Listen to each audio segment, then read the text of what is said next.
বন্ধুরা, কেমন আছেন সবাই? আজকে আবার চলে এলাম আরেকটি নতুন বিজনেস প্ল্যান নিয়ে শাফিন এন্টারপ্রাইজের পক্ষ থেকে আপনাদের বন্ধু আমি মোহাম্মদ তানসেন।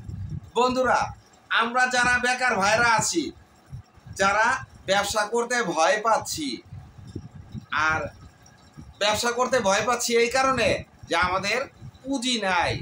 আর আমরা আমাদের আশেপাশে অনেকেই ব্যবসায়িক মন মানসিকতা নিয়ে অল্প পুঁজি দিয়ে ব্যবসা শুরু করে ধনী হয়ে যাচ্ছে, কিন্তু আমরা ওগুলা দেখে আফসোস করতে থাকি। আর একবারের জন্য চিন্তা করি না যে সে কত টাকা পুঁজি ইনভেস্ট করছে, কিভাবে ব্যবসা করে ধনী হয়ে যাচ্ছে, ব্যবসাটাও বোঝার চিন্তা করি না। তখন হুটহাট করে দেখি যে আমরা আমাদের সাথে থেকেই বা আমাদের পাশে থেকেই সে ব্যবসা করে ধনী হয়ে যাচ্ছে, আমিও এই ব্যবসাটা করব, কিন্তু একবারের জন্য বোঝার চিন্তা করি না যে এই ব্যবসাটা সে কিভাবে করছে, বা এই ব্যবসার থিওরি কি, এই ব্যবসার পদ্ধতি কি, আর এই ব্যবসায় ইনভেস্টমেন্ট কত, একবারের জন্য চিন্তা করি না। বন্ধুরা, যে কোনো ব্যবসা শুরু করার আগে আপনি ব্যবসার একটি প্রপার গাইডলাইন নিয়ে যদি আপনার ব্যবসা শুরু করেন, তাহলে দেখবেন যে আপনার ব্যবসা কখনোই বাধাগ্রস্ত হবে না। আর আপনি এমন ব্যবসাই করবেন যেন এই ব্যবসা সারা জীবন বন্ধ না হয়। যেমন আমাদের প্রয়োজনীয়, আমি সবসময় বলি যে খাদ্য, বস্ত্র, বাসস্থান, এই তিনটা জিনিসের ব্যবসা কখনোই বন্ধ হবে না। মানুষ যতদিন পৃথিবীতে থাকছে, পৃথিবী ধ্বংস হওয়ার আগ পর্যন্ত এই ব্যবসা চলতে থাকবে। এই জন্যই আপনি চিন্তা করবেন যে এই তিনটা রিলেটেড কি ব্যবসা করা যায়। আর এই তিনটা রিলেটেড যে কোনো ব্যবসা যখন আপনি শুরু করে দিবেন, তখন আপনি নিশ্চিন্তে ব্যবসা করতে থাকবেন। আপনার ব্যবসা কখনো বন্ধ হবে না যদি আপনি নিজে থেকে বন্ধ না করেন। বন্ধুরা, আমরা সব সময় আপনাদের জন্য অল্প পুঁজির বিজনেস আইডিয়াগুলা নিয়ে আসি। আজকেও আপনাদের জন্য 3টি অল্প পুঁজির স্টক ব্যবসার আইডিয়া নিয়ে এসেছি। বন্ধুরা, স্টক ব্যবসার আইডিয়া আমি আগেও দিয়েছি, কিন্তু আজকে যে তিনটি স্টক ব্যবসার আইডিয়া দিব, এর মধ্যে 2টি স্টক ব্যবসায় নতুন। আপনি ইচ্ছা করলে চাকরি করেন বা অন্য কোনো ব্যবসা করেন, আপনার কিছু অতিরিক্ত টাকা আছে, এই টাকা দিয়ে আপনি এই স্টক ব্যবসা শুরু করে দিতে পারেন। আপনার কোনো প্যারা থাকবে না, আপনার কোনো টেনশন থাকবে না। আপনি মাল রেখে দিবেন সিজনে, যখন দেখবেন যে আপনার প্রোডাক্টের দাম বেড়ে গেছে, তখন আপনি আপনার প্রোডাক্ট সেল করে দিলেন।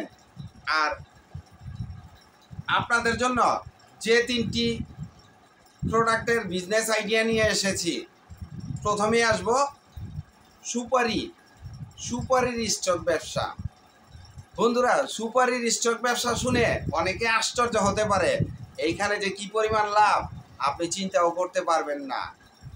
এই সুপারির স্টক ব্যবসা, সুপারিগুলা কোথায় পাওয়া যায়? ব্যবসা করতে হলে আপনাকে এগুলা জানতে হবে।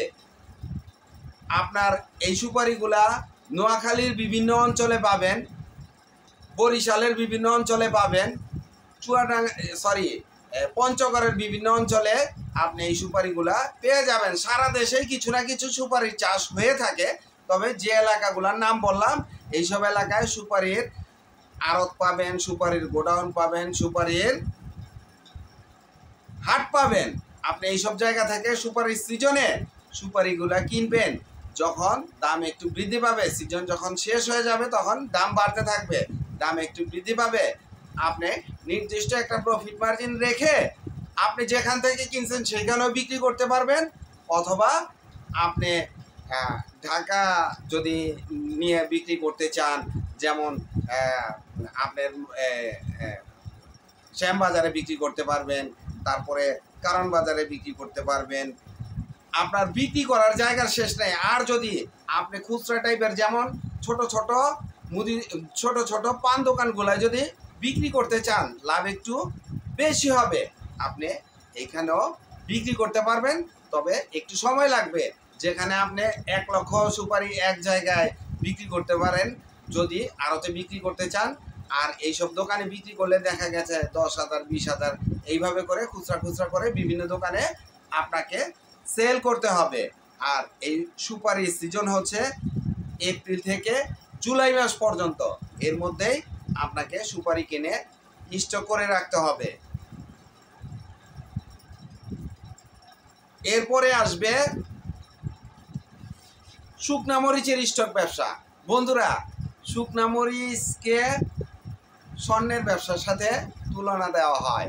অবশ্যই স্বর্ণর ব্যবসার সাথে শুকনা মরিচের ব্যবসা তুলনীয়, এটা যুক্ত আমার কাছে প্রমাণিত। আপনি যদি এই ব্যবসা শুরু করেন, এই ব্যবসায় একবার নামেন, আপনি করে দেখতে পারবেন যে হ্যাঁ সত্যি কথাই এই ব্যবসাটা স্বর্ণের ব্যবসার সাথে তুলনা করা যায়। শুকনা মরিচের ব্যবসাটা, শুকনা মরিচ আপনি কোথায় পাবেন? ব্যবসা করতে হলে আপনাকে অবশ্যই জানতে হবে কোথায় পাবেন এবং কোথায় বিক্রি করবেন। এগুলো যদি না জানেন তাহলে এই ব্যবসা কখনোই আপনি শুরু করতে পারবেন না, শুধু ভেবেই যাবেন। বন্ধুরা, শুকনা মরিচের আতুর ঘর হচ্ছে ঠাকুরগাঁও এবং পঞ্চগড়। পঞ্চগড়ের আটোয়ারি নামক একটা জায়গা আছে। ওই জায়গায় বিভিন্ন হাট থেকে আপনি সপ্তাহে প্রায় প্রত্যেক দিনই বিভিন্ন জায়গায় হাট থাকে। হাটের বার মিলিয়ে আপনি যদি হাট থেকে মরিচ কৃষকদের কাছ থেকে কিনতে পারেন, একটু কমে কিনবেন, অথবা সপ্তাহে প্রতিদিনই আপনার ওইখানে বিভিন্ন আড়ত আছে, আড়ত থেকে মাল কিনে আপনি যদি ঢাকায় বিক্রি করতে চান তাহলে কোথায় বিক্রি করবেন? যেমন ধরেন শ্যামবাজার, কারণ বাজারে শুকনা মরিচের বিভিন্ন আড়ত আছে, এইসব জায়গায় আপনি বিক্রি করে দিতে পারবেন দাম বাড়ার পরে, অথবা রানিংও বিক্রি করতে পারেন, রানিংও প্রচুর লাভ আছে। আর যদি আপনি স্টক করে রাখতে চান, আপনার গোডাউন করতে অবশ্যই লাগবে। আপনি স্টক করে শুকনা মরিচগুলা 2-3 মাস পরে যখন সেল দিবেন তখন প্রচুর পরিমাণে লাভ থাকে। বন্ধুরা, এরপরে আসবে হচ্ছে এলাচের স্টক ব্যবসা।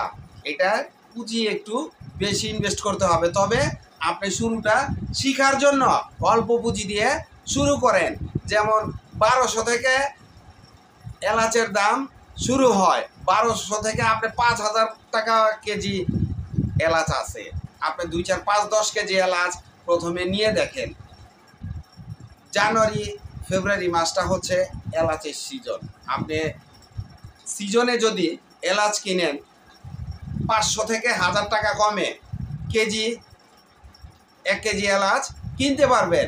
2-3 মাস পরে সিজন শেষ হয়ে গেলে যখন দাম বাড়বে, আপনি যেখান থেকে কিনবেন সেইখানেই বিক্রি করতে পারেন, অথবা আপনার আশেপাশে পরিচিত যারা মশলার ব্যবসা করে তাদের কাছে আপনি বিক্রি করে প্রচুর মুনাফা অর্জন করতে পারবেন। তবে এলাচের ব্যবসাটা আপনি শুরুতেই বেশি পরিমাণে কিনতে যাবেন না। প্রথমে 5-10 কেজি কিনে ট্রায়াল হিসেবে দেখেন, আপনি ব্যবসাটা বোঝেন, শিখেন, তারপরে আপনি এই এলাচের ব্যবসাটা করতে যান। তখন আপনি আপনার ইচ্ছা মতো পুঁজি ইনভেস্ট করতে পারবেন, আপনাকে কেউ বাধা দিবে না। যখন আপনি ব্যবসা বুঝে যাবেন তখন আপনাকে কেউ বাধা দেওয়ার থাকবে না।